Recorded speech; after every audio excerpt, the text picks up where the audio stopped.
Jemaat Tuhan yang dikasih, senang sekali kita bisa bersama-sama kembali untuk mendengarkan firman Tuhan. Sebelum kita masuk lebih dalam, kita bersatu di dalam doa. Sungguh hati kami bersyukur Tuhan, Kau Allah yang baik, Kau Tuhan Yesus yang menyertai kehidupan sidang jemaat pun dimanapun mereka berada. Kami berdoa, Kau pakai bibir mulut hamba ini Tuhan, untuk bersama-sama belajar firman Tuhan dan mendalami firman Tuhan sesuai dengan kehendak-Mu dan sesuai dengan kebenaran firman Tuhan. Kami percaya Tuhan di dalam nama Yesus. Kami berdoa dan mengucap syukur. Haleluya. Amin.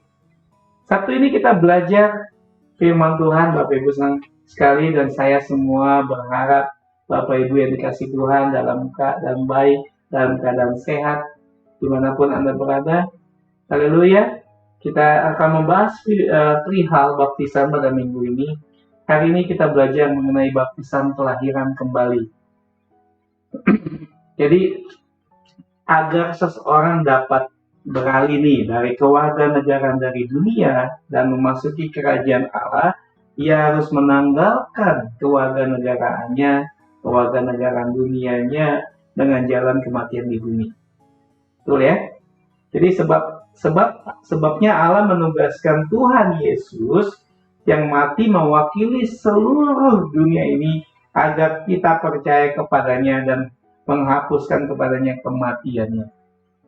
Ya Bapak Ibu ya, menurut Titus 3 ayat 5 berkata seperti ini, pada waktu Dia telah menyelamatkan kita bukan karena perbuatan baik, lagi-lagi bukan karena perbuatan baik yang telah kita lakukan, boleh digarisbawahi perbuatan baik, tetapi karena rahmat-Nya oleh pemandian kelahiran kembali dan oleh pembaruan yang dikerjakan oleh Roh Kudus.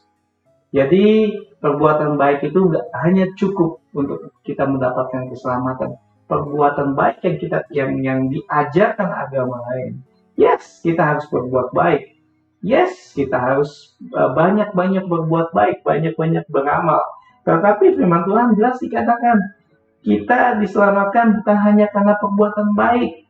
Kita dikatakan di situ yang kita lakukan rahmatnya adalah pemandian kelahiran kembali dan oleh pembaruan yang dikerjakan Roh Kudus. Ini firman Tuhan yang katakan, dan keajaran Kristen yang mengatakan bahwa kita sebagai anak-anak Tuhan harus mendapatkan pembaharuan yang dikerjakan oleh Roh Kudus.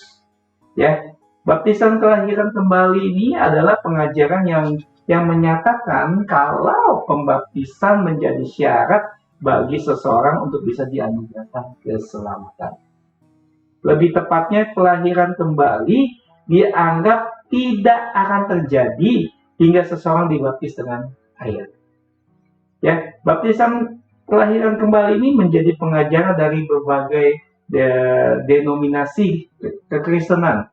Jadi pengajaran ini paling banyak disuarakan oleh gereja-gereja di dalam restoration movement atau gerakan restorasi. Jadi khususnya Church of Christ dan International Church of Christ, kita lihat nih, banyak pendukung soal baptisan kelahiran kembali ini memakai ayat-ayat Alkitab di dalam Markus 16 ayat 16, boleh dicatat, Yohanes 3 ayat 5, Kisah Para Rasul 2 ayat 38, Kisah Para Rasul 22 ayat 16, Galatia 3 ayat 27, dan 1 Petrus 3 ayat 21. Bapak Ibu silakan baca untuk meyakinkan orang-orang kalau pengajaran ini adalah Alkitab dia.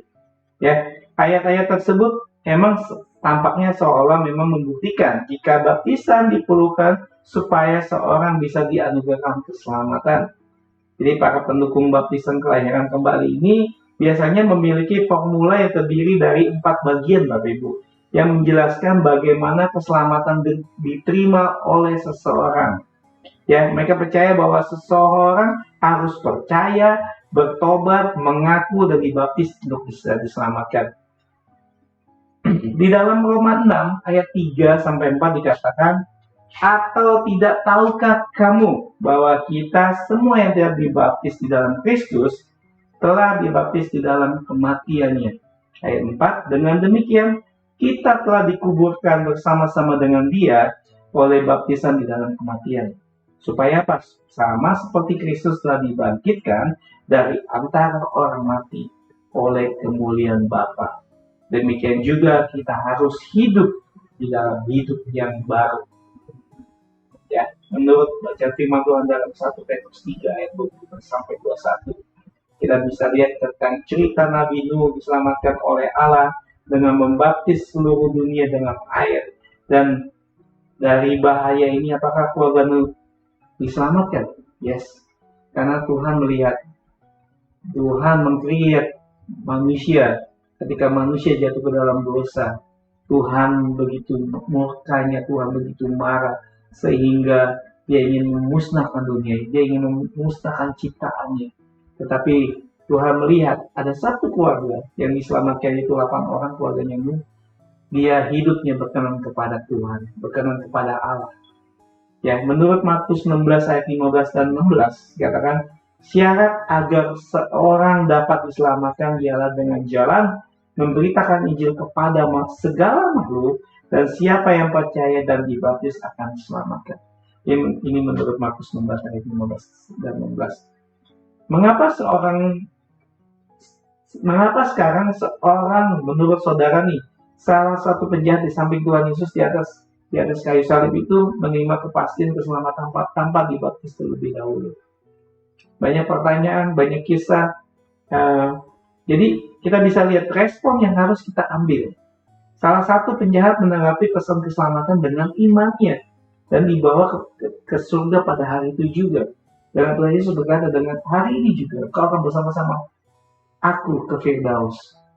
Karena apa? Dia memiliki iman, dia memiliki keyakinan bahwa Tuhan Yesus itu Tuhan, Tuhan Yesus itu Allah. Dia anak Allah yang dijelma jadi manusia, yang turun ke dunia untuk menyelamatkan dosa manusia. Ya, dia adalah seorang yang biasa disebut sebagai, kita bisa lihat sebagai penjahat di atas kayu salib, sedangkan orang yang satunya tidak menanggapinya dengan iman dan sekarang menderita kesalahan mematikan dan kekal. Dan kita bisa lihat dari cerita ini, ada yang satu diselamatkan, satu tidak. Bahwa respon kita, iman kita itu menentukan kehidupan kita. Dalam Lukas 23 ayat 43 berkata, kata Yesus kepadanya, aku berkata kepadamu, sesungguhnya hari ini juga engkau akan ada bersama-sama dengan aku di dalam Firdaus. Tuhan berkata sendiri, ketika respon iman kita, ketika kita meresponi firman Tuhan, dan kita melakukannya, kita akan bersama-sama Tuhan di Firdaus. Kita akan melihat kemuliaan Tuhan ada di dalam hidup kita untuk menjalankan kehidupan kita di dalam dunia ini secara on the track ya Tuhan berikan. Ya, jadi bagaimana respon kita ketika kita diperhadapkan dengan masalah, dengan kematian atau dengan sakit penyakit yang kita hadapi saat ini, Bapak Ibu sekalian. Itu yang menentukan kehidupan kita. Itu yang menentukan masa depan kita. Itu yang menentukan tindakan kita sebagai anak Tuhan. Kita mau melakukannya menurut respon Tuhan dengan mata yang benar, dengan cara pandang yang benar, dengan arah pandang yang benar, yang kita lakukan untuk kemuliaan Tuhan. Kalau respon hidup kita benar, arah tujuan hidup kita benar, kita akan melihat mujizat-mujizat itu terjadi dalam hidup Bapak Ibu dan Saudara. Nah, itu yang saya yakinkan. Dan itu saya percaya bahwa ketika kita memiliki respon yang benar di hadapan Tuhan, iman kita, pengharapan kita menjadi benar di mata Tuhan.